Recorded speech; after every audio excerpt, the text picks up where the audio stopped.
न पुण्यं न पापं न सौख्यं न दुःखं न मंत्रो न तीर्थं न वेदा न यज्ञः अहं भोजनं नैव भोज्यं न भोक्ता चिदानन्दरूपः शिवोऽहं शिवोऽहम् न मृत्युर्न शंका न मे जाति भेद पिता नैव मे नैव माता न जन्म न बन्धुर्न मित्रं गुरुर्नैव शिव चिदानन्दरूप शिवोऽहं शिवोऽहम् अहं निर्विकल्प निराकार रूप विभुत्ताच्च सर्वत्र सर्वेन्द्रियाणां च संगतं नैव मुक्तिर्नमेह चिदानन्दरूप शिवोऽहं शिवोऽहम्। निर्वाण शतकम शंकराचार्य लिख के गए थे। दिल्ली में तब नए नए आया था, करोलबाग में रहता था पेइंग गेस्ट। मेरा कमरा छोटा सा कमरा था, 6 फुट चौड़ में होगा, लंबाई में 8-10 फुट होगा। एक खिड़की और एक दरवाजे था। खिड़की से बाहर अगर झांकता था तो सामने वाले घर के एक आंगन दिखाई देता था। कभी कभी सुबह सुबह उस आंगन में बहुत मीठी सी एक गाने की आवाज भी आते थे। उत्सुक हुआ करता था, थोड़ा और झांक लेता था तो पीछे से कभी कभी दिखाई देता था एक लंबे घने बाल। एक दिन अचानक दोपहर के समय, मैं छुट्टी के दिन था, घर पे था और खिड़की में से ऐसी बाहर की तरफ देख रहा था। देखा एक लड़की खड़ी है, सांवली सी, लंबी बड़ी बड़ी आंखें, खुले हुए बाल।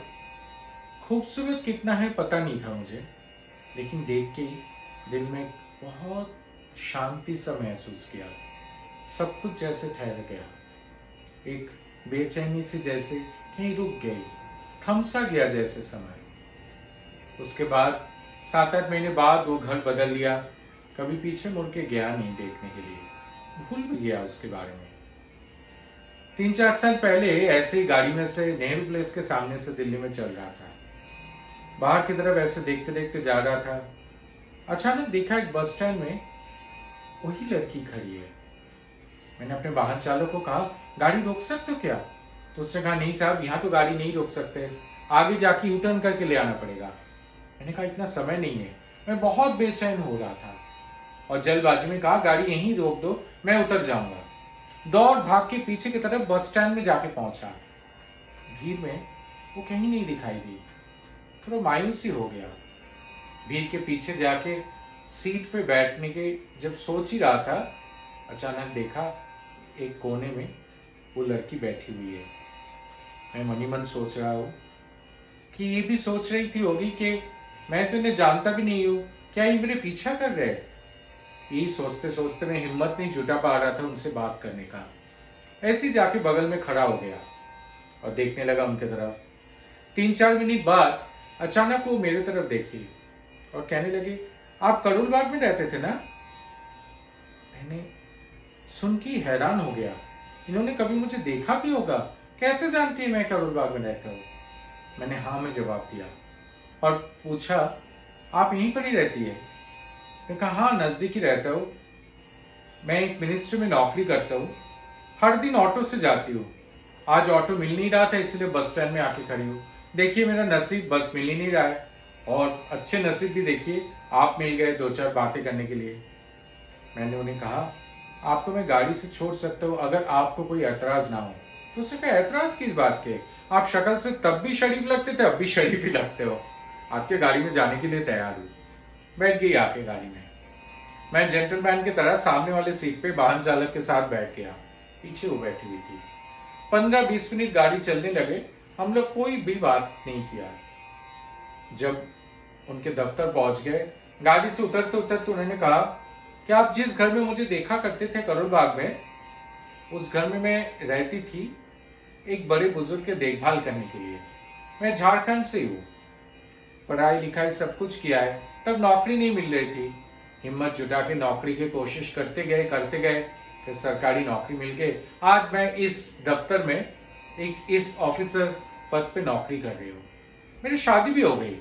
पता है, मेरे हस्बैंड का पिछले साल एक बाइक एक्सीडेंट हो गया, पैर में रॉड ये सब लगा हुआ है।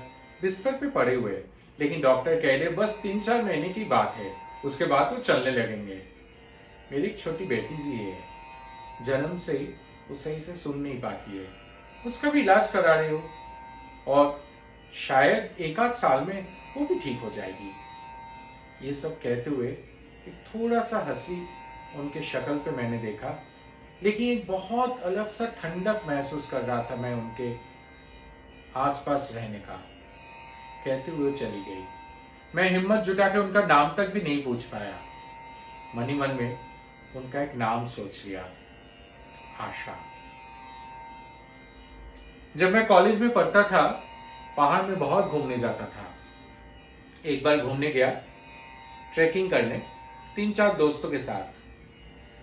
कहीं एक जगह मैं रुक गया, वो लोग आगे चल पड़े। एक छोटा सा मंदिर था, उस मंदिर में मैं बैठ गया।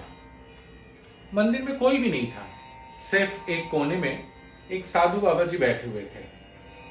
10-15 मिनट बाद मैं उनके पास गया और पूछने लगा, यहाँ से अगली गाड़ी कब मिलेगा, इस रास्ते में गाड़ी चलते हैं क्या? उन्होंने मेरे तरफ मुड़ के भी नहीं देखा। फिर मैंने पूछा, यहाँ पीने के पानी कहीं आसपास मिलेगा? तब भी उन्होंने मेरे तरफ नहीं देखा। फिर मैंने पूछा, आप यहाँ पर क्या कर रहे हो, आप क्या इसी मंदिर में रहते हो? उन्होंने मेरे तरफ तब भी नहीं देखा। मायूस हो गया मैं। थोड़ी देर बाद उन्होंने एक कटोरी मेरे सामने कर दिया, उसमें कुछ चना रखा हुआ था। मैं 2-4 चना खाने लगा और बहुत गुस्सा हो रहा था मैं उनके ऊपर। उन्हीं के बगल में मैं भी एक जगह ऐसे ही बैठ गया। पीछे रुकसैक था, वो रुकसैक उठा के ऐसे ही रख दिया और दीवार में सर हिला के मैं ऐसे ही रह गया। पता ही नहीं चला कब सो गया। 3-4 घंटे हो गया। अचानक उठा, शाम होने को था। थोड़ा डर भी गया था, आसपास जंगल भी था। देखा साधु बाबा जी बैठे हुए हैं। मेरे तरफ देख के हंस के कह रहे, तुम्हारे सारे सवाल का उत्तर मिल गया ना अभी बाबा? मैं तो भूल ही गया था मेरे पास कोई सवाल था भी। वो और जोर से हंसने पड़े और बोल रहे, बाबा आप तो सब कुछ भूल गए हो बेटा, ये बाकी चना खा लो और आगे बढ़ो, तुम्हें बहुत आगे तक जाना है। जिंदगी के राह में ऐसे ही कभी कभी बैठ जाया करना, शांति जरूर मिलेगी। दिल की जो बेचैनी है उसे शांत कर दो, नए आशा के साथ जिंदगी में आगे चलने का बहुत हौसला मिलेगा। वो जब ये बातें कह रहे थे, मेरे रोंगटे खड़े हो रहे थे। मुझे ऐसा महसूस हो रहा था मैं जैसे जिंदगी के सारे सच्चाई का सामना आज खड़ा हुआ हूं। अब और कुछ भी नहीं जानना है बाकी। मैं उठ पड़ा और धीरे धीरे चलने लगा। ये किस्सा भी बहुत साल बाद मैं भूल ही गया था और कभी याद करने का कोशिश भी नहीं किया बाद में। ऐसे ही सोचते सोचते जब जिंदगी के पन्ने ऐसे उलट पलट के देखने लगे और आसपास के इतने कठिनाइयों के बीच जब ये सोचने का कोशिश कर रहा था मेरी जिंदगी के मकसद क्या है, तब 2 ही शब्द याद आया।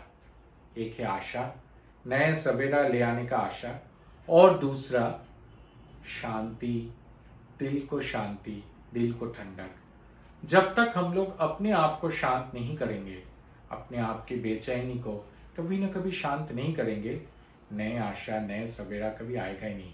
वो जो मिली थी मुझे, उसके अंदर भी हर समस्याओं के साथ जूझने के लिए दिल में एक अद्भुत सी शांति थी जो उनकी शक्ल पे झलकता था, और वही हिम्मत जुटाते थे उन्हें, वही उन्हें हौसला देता था आगे जिंदगी में बहुत आगे दूर तक जाने के लिए।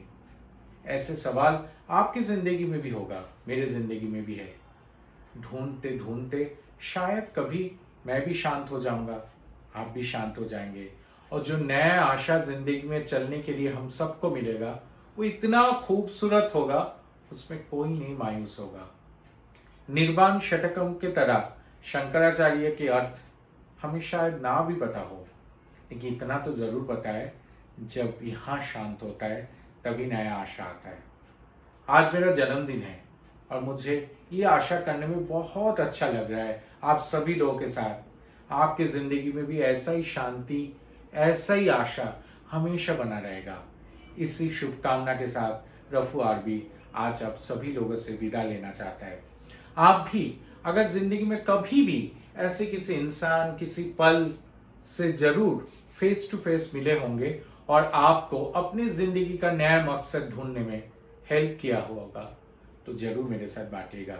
मुझे आप ईमेल कर सकते, मैसेज कर सकते, कुछ भी करिए, लेकिन जुड़े जरूर रहिएगा।